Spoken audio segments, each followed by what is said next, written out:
Welcome back to the podcast, High Risk For Heartbreak. We turned 2 years old today, and I can hardly believe it.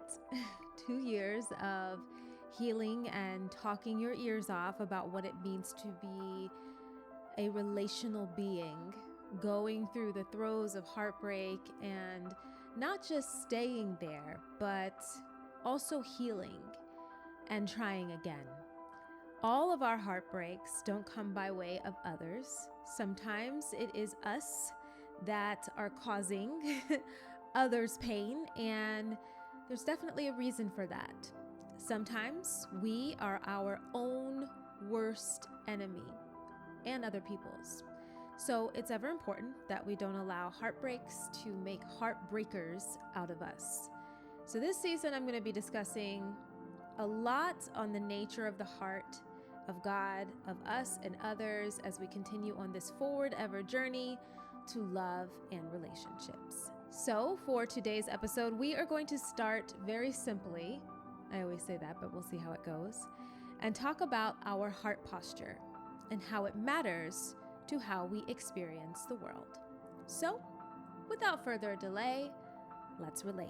The word heart has multiple meanings, most notably referring to the physical organ that we have pumping our life force through our bodies. The other meaning for heart refers to our inner man or our inner self as a reflection of our seat of emotions, of our desires, and our willpower. Biblically, the heart is seldom referenced as this kind of beating muscle encapsulated by our rib cage. Rather, it refers to our personhood as a whole, not only in feeling, but also in reasoning. And more importantly, the heart that we are speaking about this season will nearly always be likened to our complete spiritual nature versus just our physical nature, though they impact one another. People look at the outward appearance, but the Lord looks at the heart. I think sometimes, actually probably most times, we look at what is readily available when it comes to people.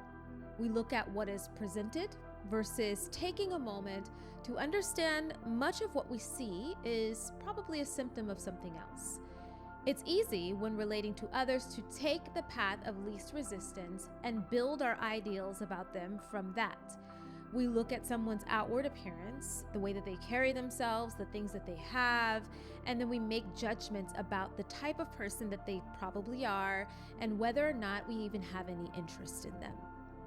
We treat them based on our perception from a quick judgment without considering what they have been through, what they have overcome, and as a result, the kind of heart that they may have. To a degree, that's fine in our everyday passing life. We simply can't. We don't have the time or the capacity really to unlock our understanding for every individual that we meet. These snap judgments, honestly, are often what keep us safe and keep us moving forward in the right direction relationally. So we're not bonding with everybody and anybody. But when it comes to the people that for whatever reason we do stop in our tracks for, we must take some time to unlock our understanding of them through study, because we will always learn what we didn't perceive and or know when we study. More importantly, in those moments when we meet someone that captures our interest, we usually measure them to us, making ourselves the moral, ethical, and spiritual compass. Always pointing north, right? But rarely, if ever, do we question what our snap judgments might say about our heart and our nature in respect to them? That is because our nature is a declaration of what is actually in our heart. Most times, that's judgments and all the other stuff. Our world, including people that we meet, revolves around us. And in a way that kind of makes sense, right? That we're the main character of our story, and that's fair. It really is very fair. However, it's really the supporting characters that come into this storyline to add texture, to add nuance, relativity, and value to our story. But more importantly, value added to our heart. Iron sharpens iron, and one man sharpens another. It is through our relating to others that sharpens and refines how we show up. A knife cannot be sharpened by an inferior material. It takes material just as strong, if not stronger, like iron or silver or steel, to help it maintain or regain its sharpness. And that is how the ideal relationship in our life should function. And I try not to say what things should be, but for sure in this case, it should function like that. They meet us, creating this kind of necessary friction that helps to shape us. And in turn, our presence does the same. And in order for this to work, our heart has to actually have this openness to others. We have to possess a level of vulnerability that allows others to bring their iron to strengthen us. Sometimes we don't allow people to bring their iron. And it's not an easy task if you have a wounded heart or a wounded soul to allow others into your space of vulnerability to sharpen you. You may actually find yourself resistant to them because what is iron to a piece of cotton? If you are a piece of cotton and you encounter iron, how do you think that is going to make you feel?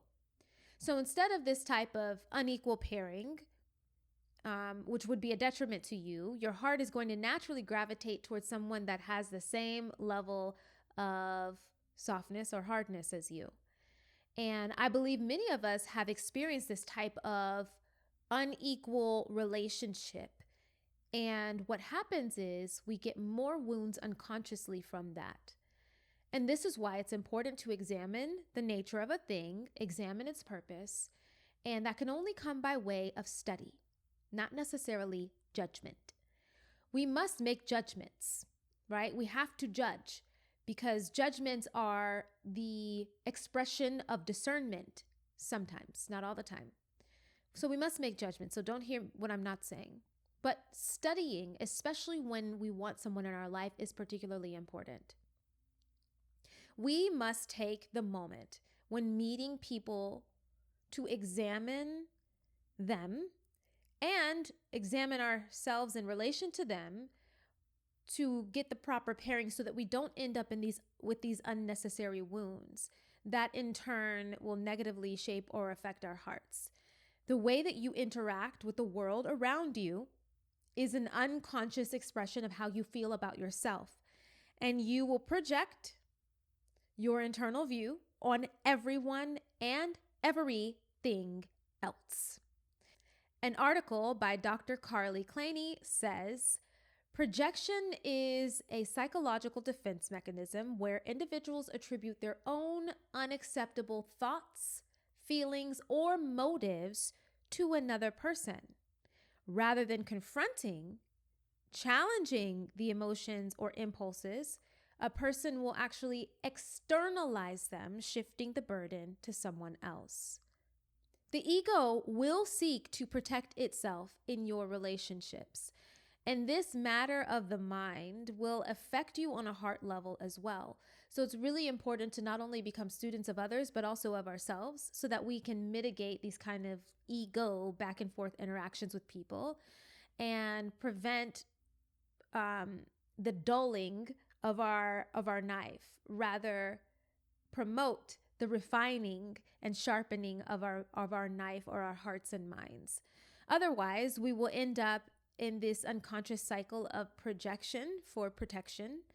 And oftentimes people that do that are protecting themselves from people they don't actually need protecting from, kind of ascribing this responsibility for this person to take care of the heart that can't, because they won't even allow them to. It's a very interesting cycle. And what that can look like is constant defensiveness, but wanting to engage with the person. High reactivity when engaging with the person you want to engage with. Constantly competing or meeting others with resistance, constantly putting that wall up, but you want to interact and be around that person. It looks like overstepping boundaries. It looks like over speaking others. It looks like only valuing your voice over what they have to say, or your thoughts and your opinions over others. It looks like blaming and accusing first. It looks like mind reading and being overly critical of people first. Not studying, just judgment after judgment after judgment, thwarting after thwarting after thwarting, defense after defense. Literally, I don't know if you've ever met a person like that. It's very hard to have a relationship with someone whose heart is so wounded that they are that defensive. Everything and everyone around this person is an inconvenience to their experience here on earth. Everyone and everything. These are symptoms of a wounded heart that needs examining. And it doesn't necessarily mean that person is heartbroken by a romantic partner. You can get heart wounds from almost any type of intimate relationship. Actually, all intimate relationships. I have met people, there's actually somebody that I'm thinking of right now. Every time I interact with this woman, it is just contentious. And really I can't even say contentious because I'm not returning that to her. It has me to the point though where I feel concerned. I'm concerned because her disposition is very steady, but steadily angry. And it is very interesting to interact with a person that is just constantly seemingly going through something.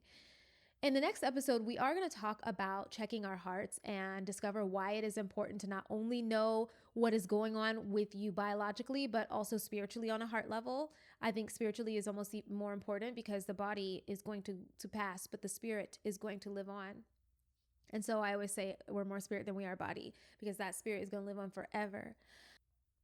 So my final thoughts for today's episode are this. If you have a wounded heart, just know that you didn't start this way.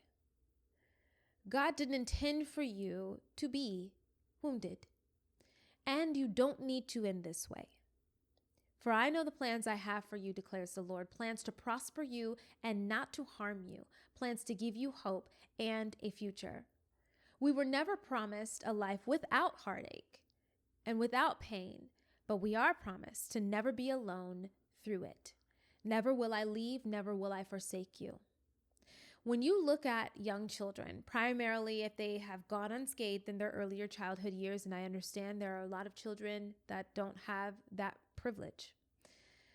But for those that do, when you look at them, you see that they are generally joyous and they have a light disposition and they approach the world around them from a place of investigation and discovery. They are highly interested. They're sponges. They're learning. They're gleaning. They're asking why. They're staring. They're discovering.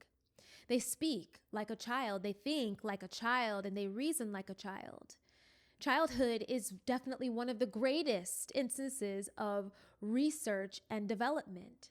And what we find is one thing, but what develops from what we find in childhood creates our heart. Our discoveries throughout life shape our feelings about others and about ourselves. And that is what the heart is guided by.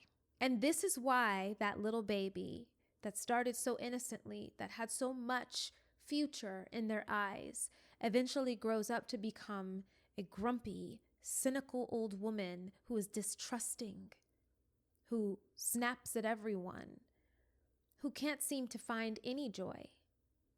That baby that exists in that woman has seen some things and has discovered that all wasn't sweet, and unfortunately has allowed her heart to be guided only based on that discovery. The other side of this, which is more of a holistic view to our existence, is the heart not only is a place of feeling, but a place for reasoning.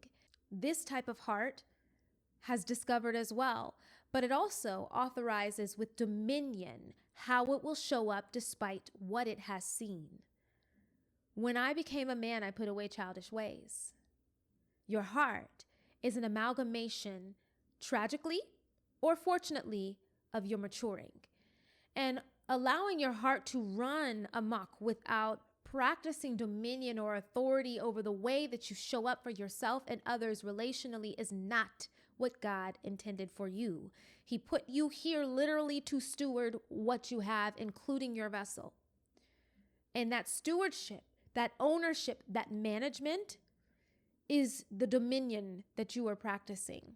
and that he intended for you to have. Furthermore, you bring about greater relational upset when you function in the unconscious space, when you function in the, what do they call it, NPC place. There are many people that are going about their lives as NPCs, allowing people to play them, right? Allowing people to wait, to pick them, to become active in their life, in their story. And oftentimes, this is my perspective, these types of people have been so dimmed in life that it's easier to exist as an NPC than it is to exist as an active player, a ready player. Because that takes effort, it takes consciousness.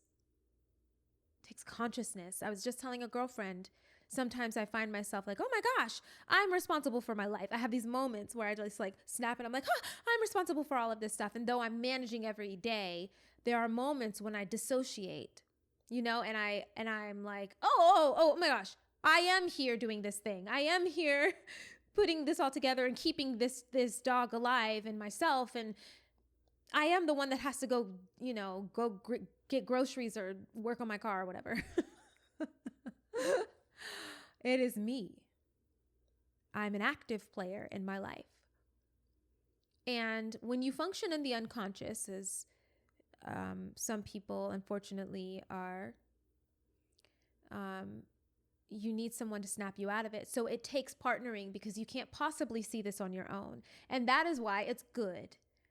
It's good to have poor relationships and good relationships because they are a reflection of you. I've had many poor relationships in my life. I've also had many amazing relationships in my life. Both are a reflection of me. And many people don't want to think that. In fact, I think a lot of the rhetoric online is that your negative relationships or the negative things that happen in your life are a reflection of you, but we never talk about the positive things that also are a reflection. It's both. And you need both because these both have the potentiality to grow and shape you or rob you from God's very intent. So it's important to know that while we may be unconscious of the way that our heart is showing up in our relationships with others, others around us are not. We can all see it.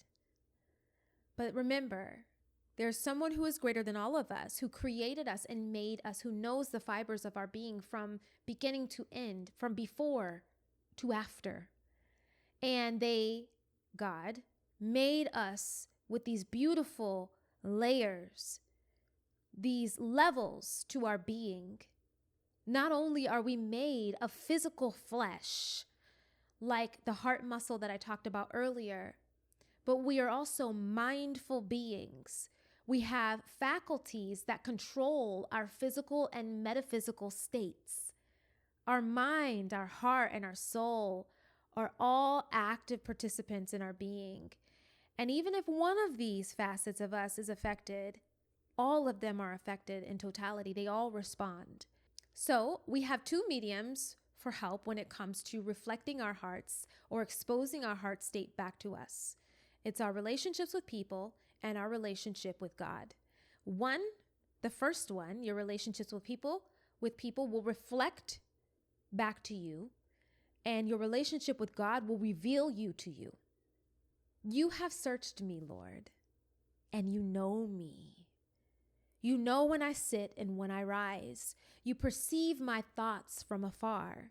You discern my going out and my lying down, and you are familiar with all of my ways. Of course, I could go on and into eternity on this first episode, but I'm not going to. I'm going to pause with this thought. God never intended for you to do life alone. So if you're out here trying to do not do relationships, then you got another thing coming because you need them.